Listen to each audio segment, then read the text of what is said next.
আজকের বিশেষ প্রতিবেদন যুবসাথী প্রকল্প। এই প্রকল্প কি সত্যিই শিক্ষিত বেকার যুবকদের পাশে দাঁড়াচ্ছে, নাকি এটি সাময়িক ভাতা দিয়ে মূল সমস্যাকে আড়াল করছে? রাজ্য সরকারের বহুল প্রচারিত যুবসাথী প্রকল্প উদ্দেশ্য বেকার যুবকদের আর্থিক সহায়তা প্রদান। কিন্তু প্রশ্ন উঠছে, ভাতা কি স্থায়ী সমাধান, নাকি প্রকৃত প্রয়োজন কর্মসংস্থান? আজকের এই বিশেষ প্রতিবেদনে আমরা তুলে ধরব বাস্তব অভিজ্ঞতা, যুবকদের মতামত, অর্থনৈতিক বিশ্লেষণ এবং ভবিষ্যতের সম্ভাবনা। রাজ্য সরকারের তরফে বলা হয়েছে, যুবসাথী প্রকল্পের লক্ষ্য শিক্ষিত বেকার যুবকদের কিছুটা আর্থিক সহায়তা দেওয়া, যাতে তারা চাকুরি খোঁজার সময় আর্থিক চাপে না পড়েন। কিন্তু বাস্তবে দেখা যাচ্ছে, অসংখ্য শিক্ষিত যুবক আজও স্থায়ী চাকুরির অপেক্ষায়। পরীক্ষার বিজ্ঞপ্তি আসে, কিন্তু নিয়োগ প্রক্রিয়া দীর্ঘসূত্রিতায় আটকে থাকে। কলেজ শেষ করে ডিগ্রি হাতে নিয়ে বহু যুবক যুবতী বাড়িতে বসে। ভাতা হয়তো কিছুটা স্বস্তি দেয়, কিন্তু তা কি সম্মানের বিকল্প? আমরা কথা বলেছি একাধিক শিক্ষিত বেকার যুবকদের সঙ্গে। একজন বললেন, ভাতা পেলে কয়েকদিনের খরচ চলে, কিন্তু ভবিষ্যৎ কি গড়ে ওঠে? আরেকজনের বক্তব্য, আমরা প্রকল্প চাই না, ভাতা চাই না, আমরা চাই স্থায়ী চাকুরি।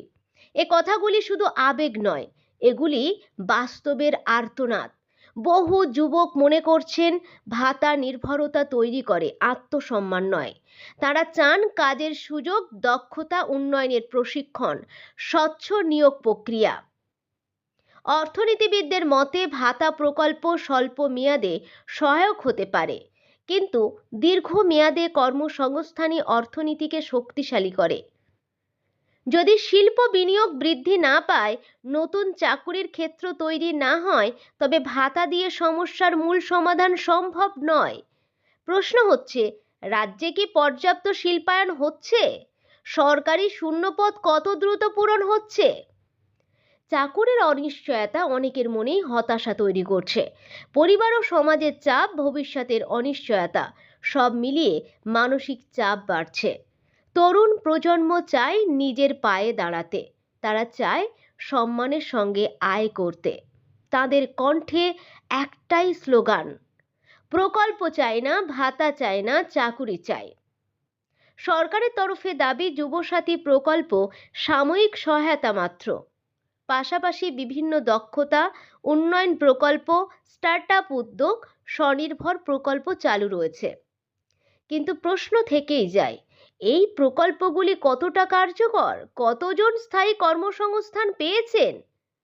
বিশেষজ্ঞদের মতে, স্বচ্ছ দ্রুত নিয়োগ প্রক্রিয়া, শিল্প বিনিয়োগ বৃদ্ধি, দক্ষতা উন্নয়ন প্রশিক্ষণ, স্টার্টআপে বাস্তব সহায়তা, গ্রামীণ এলাকায় কর্মসংস্থান সৃষ্টি, এই 5টি দিকেই জোর দিতে হবে। আজকের তরুণ প্রজন্ম আর দান নয়, অধিকার চায়। তারা ভাতা নয়, কাজ চায়। তারা প্রকল্প নয়, ভবিষ্যৎ চায়। যুবসাথী প্রকল্প হয়তো একটি সহায়ক উদ্যোগ, কিন্তু চূড়ান্ত সমাধান নয়। প্রশ্ন এখন একটাই, রাজ্যের শিক্ষিত বেকার যুবকদের হাতে কবে আসবে স্থায়ী চাকুরির নিয়োগপত্র? ততদিন পর্যন্ত এই স্লোগান প্রতিধ্বনিত হবে, প্রকল্প চাই না, ভাতা চাই না, চাকুরি চাই। এই ছিল আজকের বিশেষ প্রতিবেদন। আপনার মতামত জানান, কারণ গণতন্ত্রের প্রশ্ন করাই নাগরিকদের অধিকার। ধন্যবাদ।